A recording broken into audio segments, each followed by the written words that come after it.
Good evening, and thank you very much for joining me.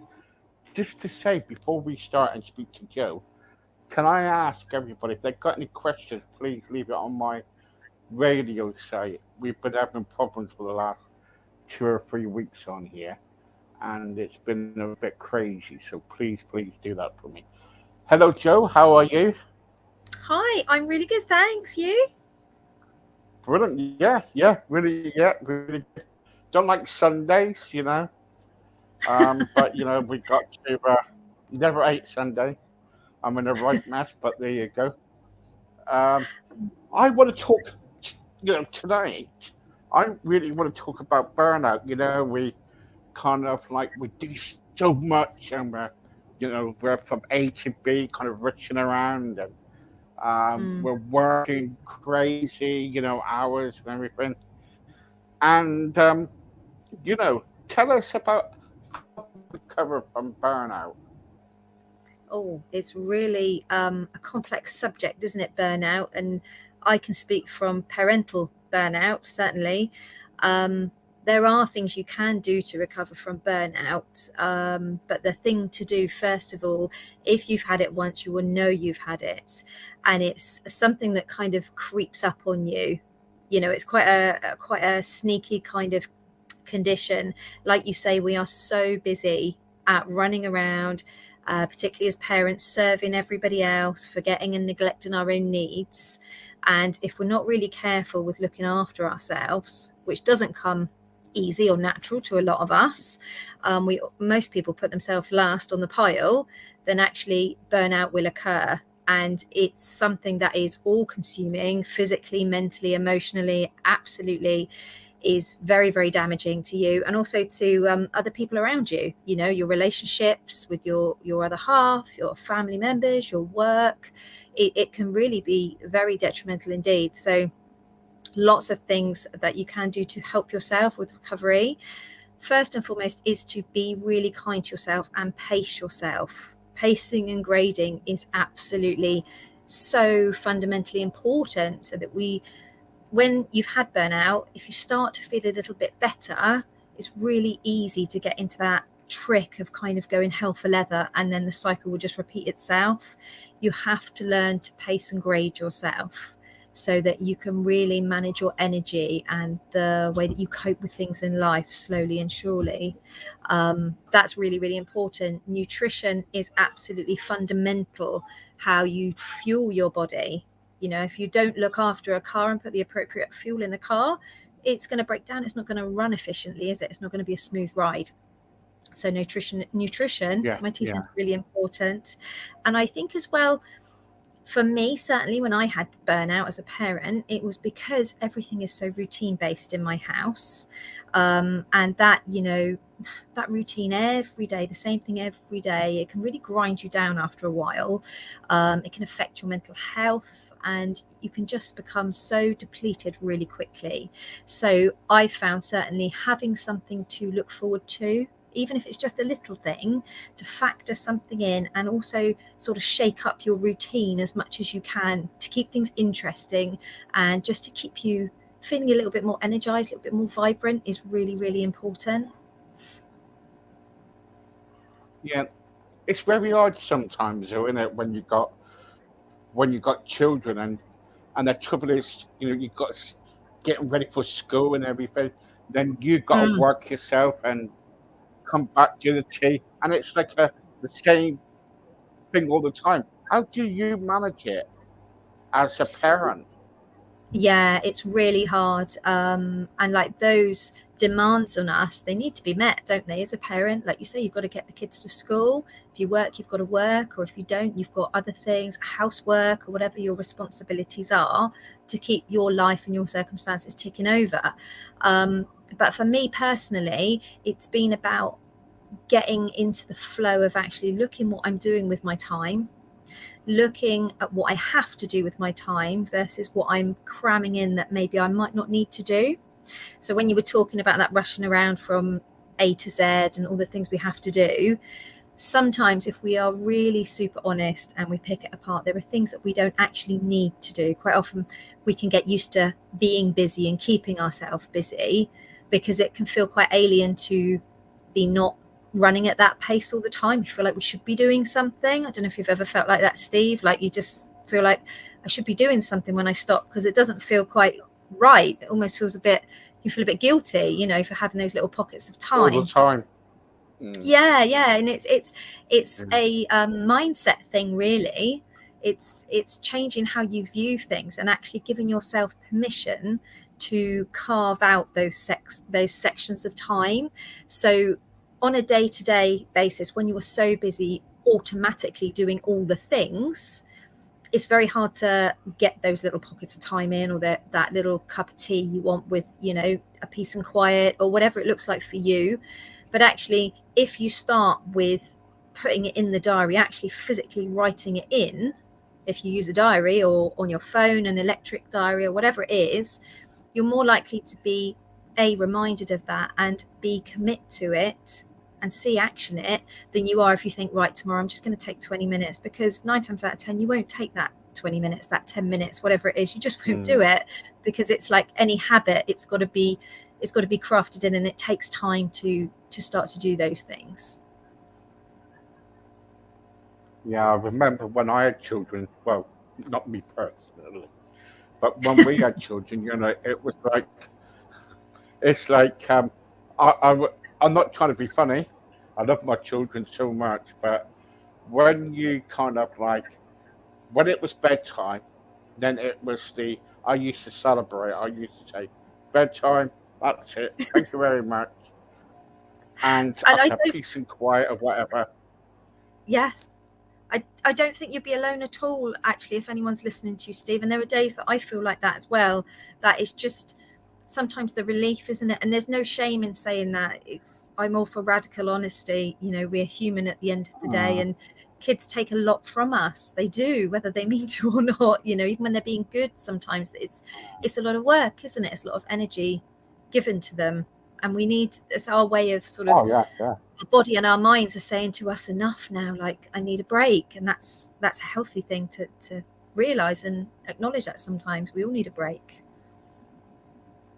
I remember when we first had our children. You know, the my wife was at work, and when she came back, she said, "Oh, I went up to see the kids," and I said, "Oh yeah, are they still sleeping?" "Oh yeah, yeah, yeah." I said, "But have you been up here?" I said, "Well, not since last night, you know." Oh right, okay. Goes up there, and what they've done is they kind of like raided the room, took all the toys out, raided the room, got all the paints out, and Oh, put paint on their hands and everything all over the walls, yeah, you know. And yeah. I said to my wife, I said, "Oh, sorry, I've got to go to work now. Bye," and that was it. But Did you? it's a nightmare. Yeah, well, yeah, of course. It was morning and I had to go to work, but it was like, good luck, see you later on. She Mm, said, "Well, I want to go to bed. My mum would be here in a minute to take the kids to school for me while I go to yeah. bed." I thought, oh, well, so. But the trouble is, you can't help it because when they're younger, they are a pain in the butt. They are a pain in the butt, but it's about growing. They can be, can they? They can be, They you know. absolutely can be. They And can be. And that makes me laugh, because today even I repainted the downstairs toilet yet again. I put the lid on the paint, and as I put it on the side, I looked at my husband, I looked at the paint, and I went, until next time, because it just seems to come around so quick. Because obviously mine are sort of younger, so they're still in that stage of the drawing up the walls, and like you say, the paint, turn your back and they've got the craft stuff out, and it's up the wall, and yeah, it just, sometimes you just think, just stop already. Like, I'm done. But yeah, you yeah, have to, and that's where you have to look after yourself, or you will get burnt out, because they will keep taking from you. yeah, yeah, yeah. Have you ever kind of like got to a stage where you know you kind of like you're looking after the children, your partner's at work, and Mm, there's something good on the telly, and all of a sudden you can hear the kids cry. So they come down the stairs, right? mm, And all of a sudden they get a chair, go go to the fridge or whatever they do, get a Yeah. drink or something. All the milk's gone all over the place or whatever it is, orange juice or whatever. Yeah. Yogurts are out. They got it on their face and everything. You've been there, yeah, you've been there. And Oh yeah. and all of a sudden and all of a sudden my daughter, right, my daughter, when she was younger, she was at right pain. She used to get ice cream. We used to have ice cream in the freezer, and she'd sit in the corner, eating a tub of ice cream. Eating a tub of ice cream. And I'm thinking, well, there you go. And the trouble is, though, when you kind of like see, I'm soft. So what I used to do, I used to tidy up, bring them in the front room with me if they can't sleep, and let them sleep and everything. Build a little Oh, den did for you? them. You know, yeah, that's what I used to do. Build a den Uh-huh. for them, let them sleep in that little den. When they Yeah. were kind of, when they were asleep, I used to take them up. But the trouble is, though, you never have time for yourself. I had to Exactly. kind of like, I, I was burned out. I was Yeah. every morning before I went to work. I was really burned out. And my Mm. wife said, "You had a good night." And I was thinking, because she used to work in the hospital, and I used to Yeah. say, "Have you had a good time?" And she said, "Oh no, we've been busy tonight." I said, "God, this is like kindergarten here. Have you seen Yeah. it? It It's." is. And it's But interesting what you say there, because sometimes it's a case of picking your battles, isn't it? And yeah, those situations, we've all done it as parents. We've all let things slide because, like I say, it's just picking your moments and looking at how much energy you've got in your tank versus is it actually worth it at that point in time. As a one-off, that's all right, or now and again, but if we're looking at things like boundaries and having that boundary with ourselves and other people, including our children, to say enough, I need that time for me. It's so important mm, to prevent burnout but also recover from it as well.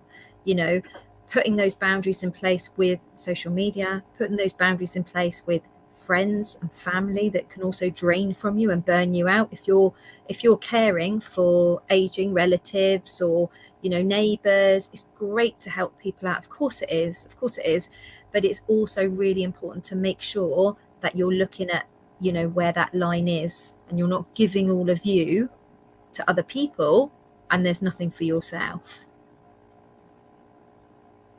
I know. Yeah, yeah. Well, in the end, I one day I just kind of like left them to it, and they were in their bedroom, and that was it. They had to get on with it, and they do what they want. And I thought I'll give up, and that's it. Yeah. And they wrecked everything. They wrecked everything. My kids were really bad. They wrecked it and everything. And I said, right, okay, punishment time. And when I went over to my daughter trying to tell her off, or my son, they just kind of like with that smile and said, "Yeah, Mm.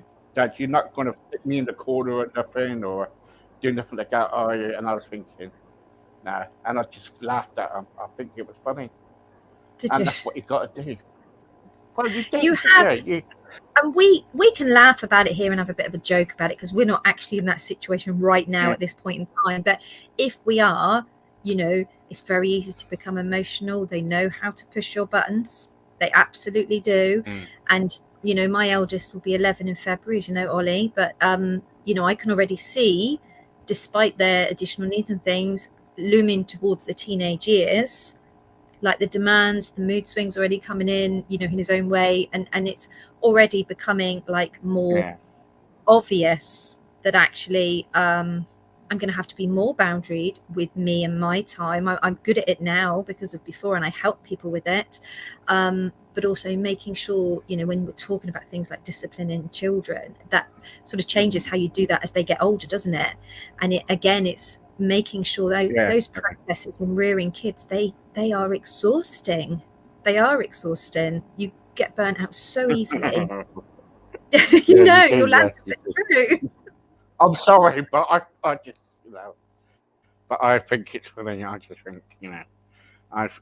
You know. But yes, yeah. The trouble is, so we do get kind of like we do get tired.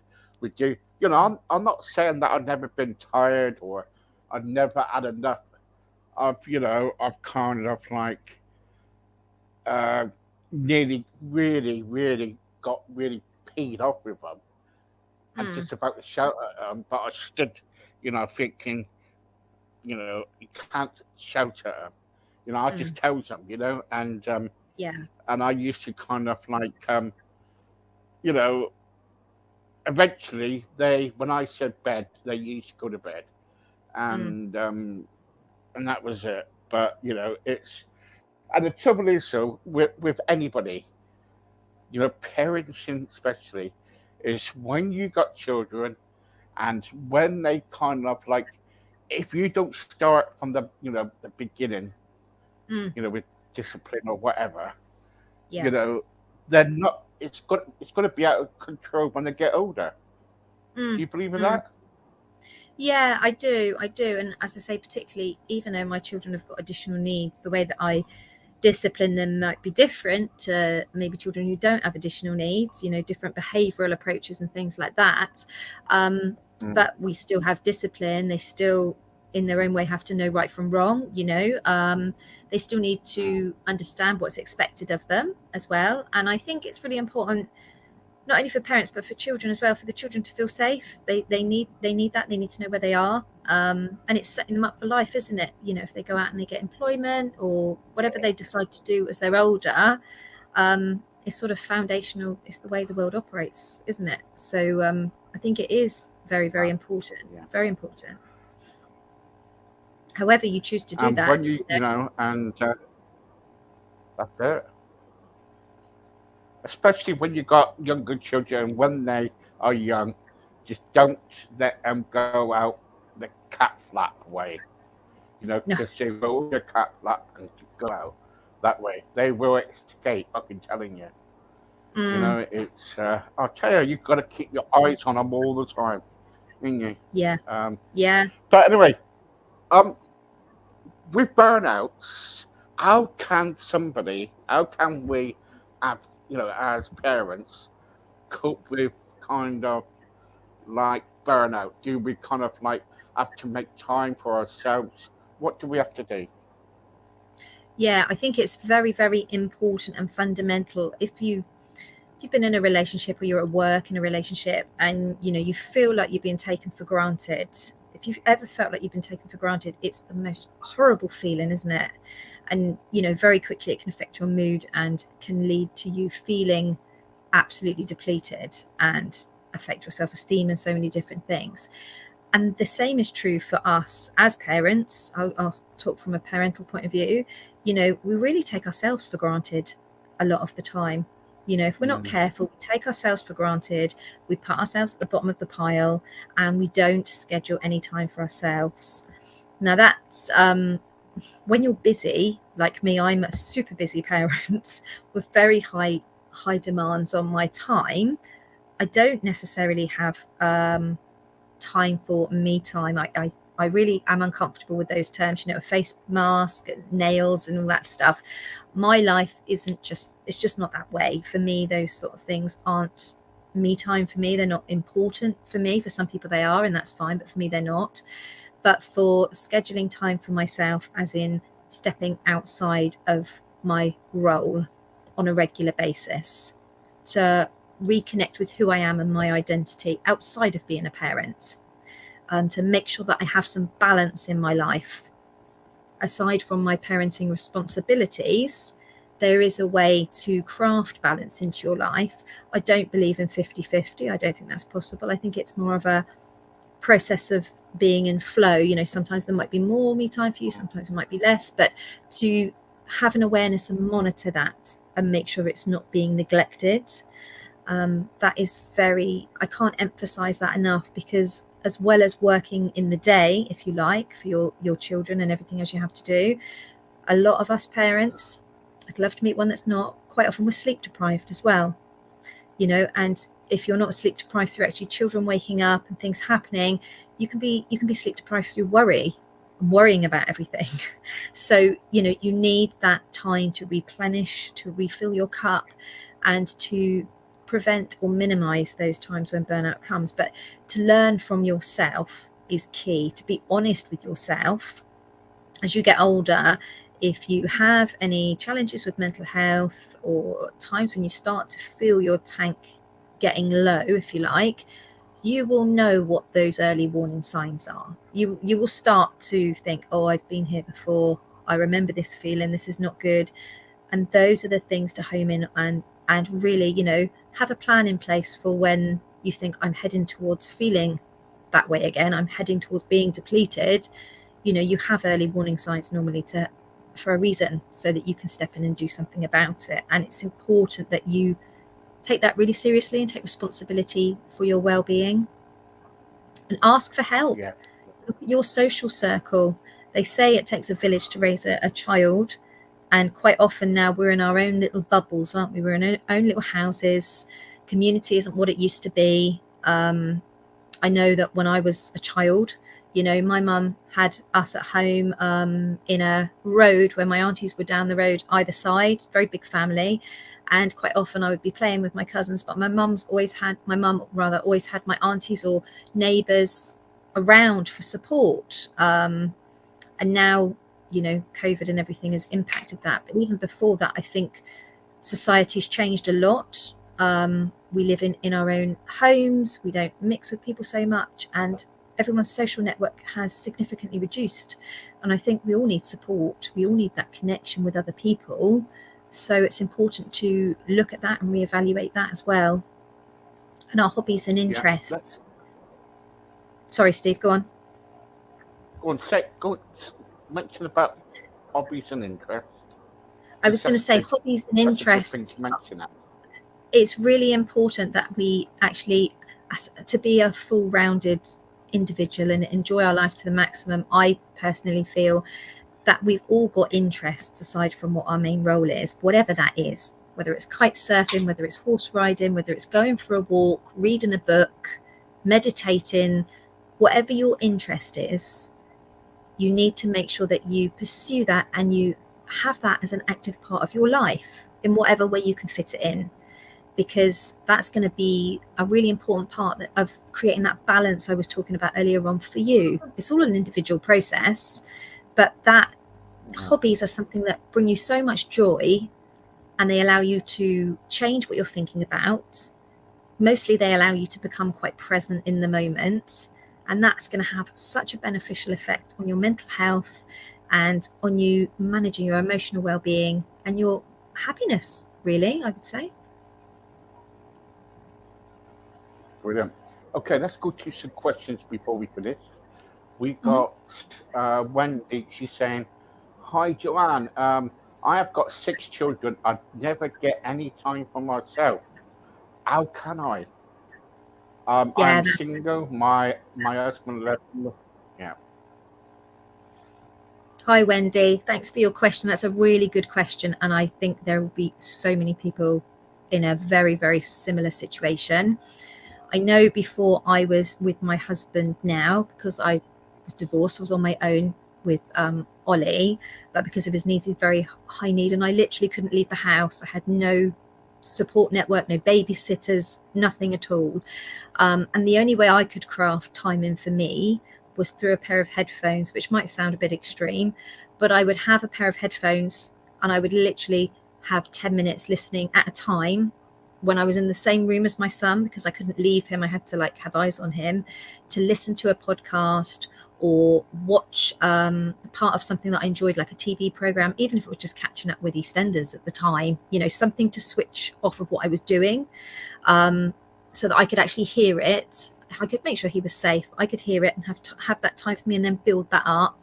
And I would also, as tired as I was, I would also carve out regular times to step out of the back door into the garden, to change my environment and just really express gratitude. I did a gratitude challenge since I last spoke to you, Steve, in my Facebook group for Send Mums. We had a week's challenge, and it was utilizing gratitude in a number of ways to help with our happiness and our emotional well-being. And there were so many things that we were doing that was actually crafting out time for us, without being extensive or complicated, and it really helps so much. So there are lots and lots of different ways, but on a practical way, headphones were a good thing for me, and physically stepping just outside of that back door, even just for me. Right. Okay. Graham. I, Steve. I'm on my own. I have got three children, and I am 46. I live in Northants. I need some advice, please. Um, JOanne, I find it very difficult sometimes because my children say that I don't love them, but I really do. Mm. But some of them feel that I do not love them and want to kind of like leave home. All three of them now are 14, 16, and 17. They are ready to leave home. Mm. Um, yeah. So what he's trying to say is really, I think what Graham is trying to say really is like he's got three children, he's got three older children, and what he's saying is probably saying that you know he can only kind of like imagine. I don't know. You know, they're saying to him that he doesn't love them. He doesn't love the Mm. children probably, and it's hard, isn't it? It's hard because when you got a lot of children anyway, having Yeah. time from all of them, it's very difficult, isn't it? It's really hard. It's really hard. And, teenagers, especially, all our kids, they can just be so cutting with their words, can't they? And that hurts us. It's very, very painful. And I'm sorry that's being said to you. That's really painful. But what are they actually really saying is one thing I would ask underneath that. Are they saying, you don't love us? Are they actually saying you don't love us? Or are they actually saying, why don't you spend time with us? Or are they asking for, more attention? Because quite often what someone will say, or what child or young person will say, won't actually be what they mean. Does that make sense? Yeah, yeah, they're probably looking for attention, aren't they? Attention seekers, Yeah. probably. Yeah, and maybe Mm. reassurance as well, possibly. Maybe try and schedule a little bit of time with each of them if they'll allow you to sort of just connect with them and see what's going on with them, and just be present with them. Quite often it's not about asking the direct questions with young people, and young adults, but it's about having those conversations, or just having that time with them and letting them know in their own way that you're there. So whatever it is that you do with your children that's special to you, whether it's a particular thing that you play together, a particular game if they're into gaming or something, but you know just spending that time with each of them just to connect and have that little conversation, it can mean so much, and it can build so many bridges and open so many doors as well. And you might find that there's actually something else, another agenda going on underneath that they want to talk to you about, and maybe they don't know how to say that, or maybe they're upset or angry about something. And we can't always know what we do as parents, can we? We can't always tell if we've done something to make them upset or angry with us about. We need to meet them and find out what it is as well. I hope that helps, Steve. Yeah. Um, yeah, yeah. Um, Fiona wants to. Fiona wants to know. Hi, Steve. Is there a perfect parent? No, it's not. No, no. No, No one is perfect. We all make mistakes. You we're all you flawed. tell me. If, yes, we're all flawed. Yeah, we don't know. I remember when my wife was having a baby. I ain't got a clue. Mm, About kind of making bottles, changing nappies. I used to put them on the different way around or whatever, or all yeah. sorts. When someone said to me, "Go and get a potty," I used to, I it think was that's all why sorts. And I was going to say, I think that's why grandparents, like grandparents, sometimes I look at grandparents and I think, even my parents, and I think, God, you're so good with my kids. Like, how are you so calm and nothing's a problem, really? It's because they've been through the parenting and they've made the mistakes. We all make mistakes every mm, day, and that's how you learn, isn't it? By trial and error, basically. yeah, As long as your heart's in the right place, you're doing your best. That's all you can all you can do, really. That's it, and love them too for whatever they do. Just be a Definitely. mum or a dad to them. That's all. That's all they need. Do it with love. Yeah. Everything with love. Anyway, Joe, thank you so much. I love speaking to you. Thank you so much. If people want to contact you, how do they do that? Yeah, absolutely. So anyone can contact me. I mostly hang out on Facebook. So you can find me on JOanne Sims Wellbeing on Facebook, or on my personal page, JOanne Sims. You can send me a message and connect with me that way. And if you're a send mum, you can come into my group. Would love to have you there and connect with anybody, really. But thanks for having me on. It's lovely to talk to you again. How about dads? How about us dads? We get left out a lot. Well, do you know what, Steve? I did start a group for Send Dads, Facebook, a little free group, and I only had a couple of dads that came forward. And it's like anything in it, you're relying on the algorithm and the reach, really. For people to I know that know. these things are there. I know. But I know what it is. I know. oh, Yes. it's so hard. But I do work with Send Dads. Absolutely, you're quite right to pick that up. Any dads that feel that I could help them or they want to connect with me, be more than welcome. Send me a message as well, and I'd love to hear from you. Likewise. Right. Okay. Thank you very much, Joe. Thank you. You're very welcome. Take Have a good care, night and everybody. enjoy the rest of your weekend. And Thank you. you. All right, Bye. lots of love. Bye.